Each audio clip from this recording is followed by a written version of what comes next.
to the Measures of Success Video Practice Buddy series. I'm Dr. Deb. In this session, we're going to show you the best way to sit, hold your flute, and create a winning embouchure. These things are really important for your making a good sound on the flute. And Becky here is going to demonstrate for you while I take you through the process step by step. So, first of all, Becky, will you please take a seat? Great. Let's look now at how she's sitting. She's sitting on the front edge of the chair with her knees pointed just a tiny bit to the right. Let's check out the back of the chair. Her back shouldn't be resting on it. Is your back resting on the back of the chair, Becky? No. No, and that's exactly right. Take a look at Becky's feet. They're flat on the floor. Her legs aren't crossed. Notice that she's sitting up straight and tall. If Becky had a music stand in front of her, she would make sure that she had a clear and unobstructed view of her band director. Keeping the shoulders relaxed is really important when you're playing the flute. Becky, why don't you show everybody what it looks like when your shoulders are not relaxed, when they're tight. Yeah, that's really not a good way to play the flute. Go ahead and relax them again. They look so much better. What a difference that makes. You're going to see that it makes a difference in your sound too. So keep your shoulders down and relaxed. When you sit with your back off the chair, forward on the edge of the chair, and your shoulders are relaxed, your elbows will fall naturally so that they won't hit the back of the chair when you play the flute. Now, let's take a look at correct hand and playing position on the flute. There are 4 main points of support on the flute that are very important when you're holding the flute correctly. We'll use the left hand first.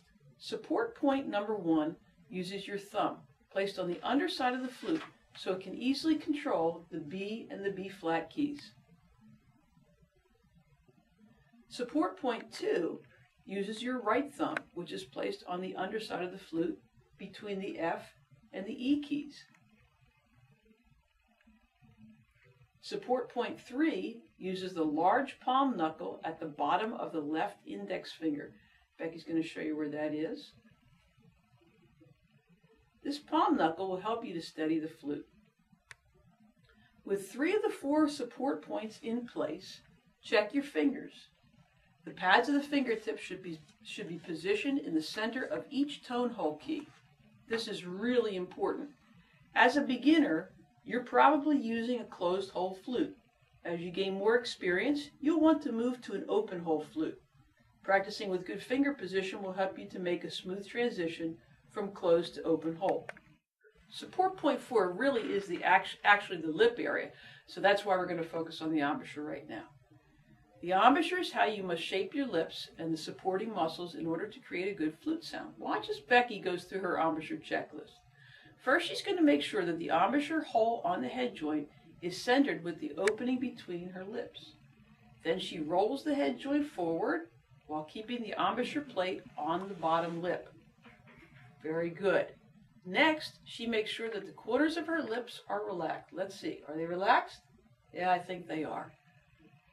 It seems to be relaxed because they're not pulled up into a smile or they're not pulling downward into a frown. And last, she makes sure that her teeth are not clenched. They need to be open so that the air can get through. With all these things in place, the embouchure is set and you're on your way to making a good sound.